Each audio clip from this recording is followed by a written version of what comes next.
Jumbo, fellow adventurers, it's Mike Dooley, and it's time for a spiritual tune-up. Thanks for joining me.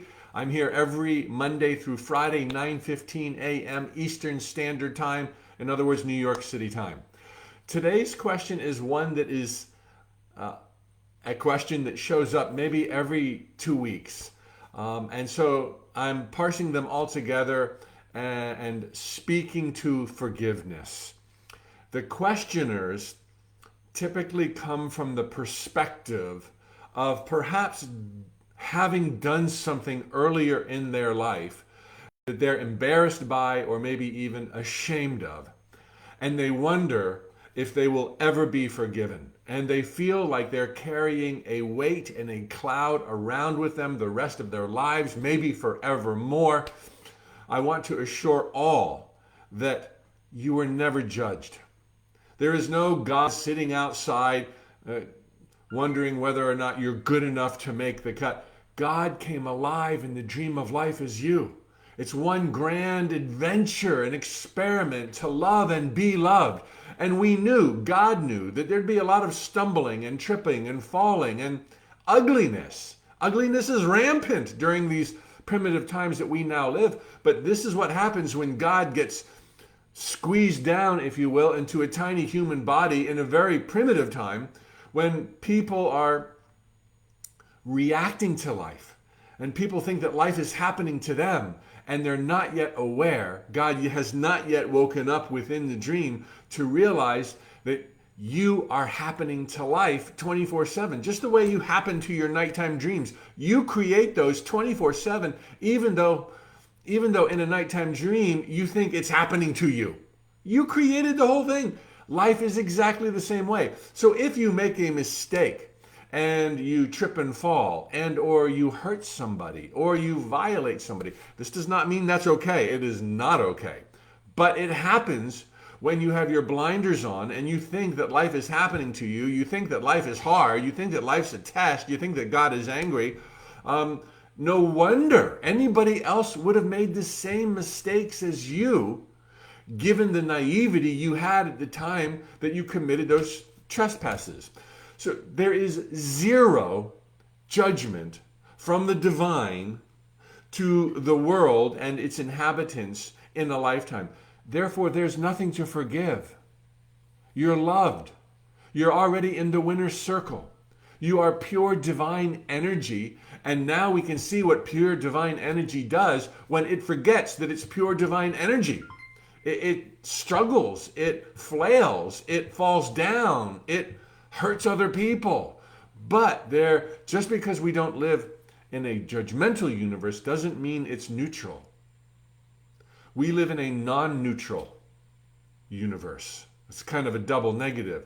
We live in a universe where the cards are stacked in our favor, where when we make a mistake, we realize it, and we automatically self-heal. That these people have even asked these questions and wondering if it's okay means they understand the error in their thinking and their ways, and they're sorry, and they're ready to move forward. And my message to you is move forward.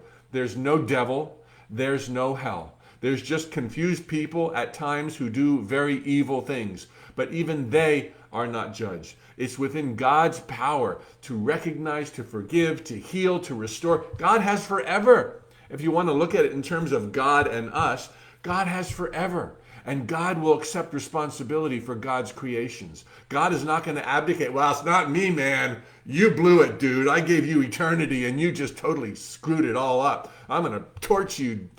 No, my gosh. There is no such separation. No devil, no hell, no God that isn't big enough to accept responsibility for everything you have ever done with a loving heart.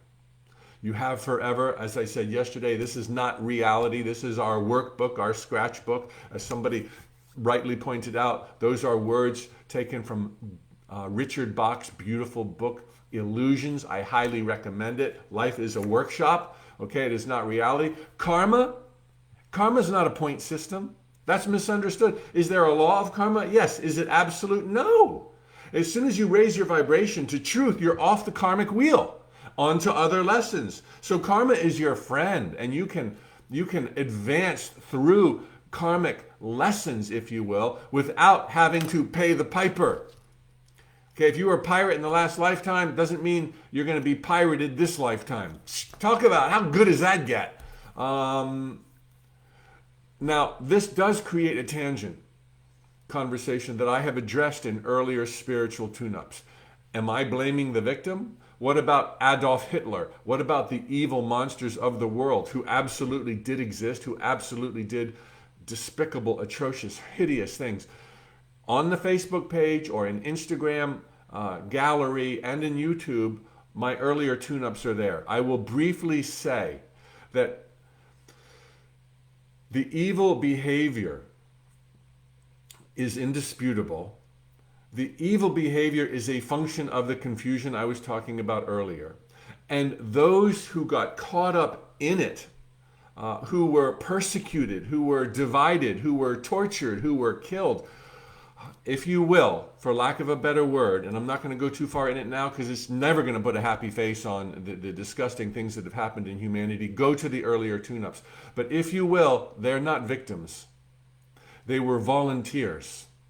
And that doesn't mean their thoughts became things, and that doesn't mean they chose to be in the path of Adolf Hitler or anything like that. But they chose a stage to play out a life where there would be meaning, purpose, order, and lessons gained that they wanted to participate in. And they knew that there was a potential and a probability for craziness in these primitive times, and that there might be a rise to power of some absolute lunatic so lost in confusion that they would do horrible things to other people. And still they said, yes, me there now. And remember, as I've shared before, the end of a life does not necessarily characterize the entire life. And the end of a life is not the end of a soul, of a being, of a personality. Our personalities, as well as our souls, continue on beyond death, into other adventures, into love and camaraderie and joy, far closer to reality than the things that happen here in time and space. And while they are volunteers, I have never implied that it's okay. If you have been violated, press charges, call the police, do what you feel called to do in your heart and your mind for justification, for balance, for healing, for whatever you need. Nothing I have ever said has justified violence nor excused the hideous, inexcusable behavior of other people. Not an easy one, okay? But there are multiple other earlier spiritual tune-ups on this site that you're watching this broadcast right now, freely available to all. Look for Blame the Victim, look for Adolf Hitler, look for all of the like.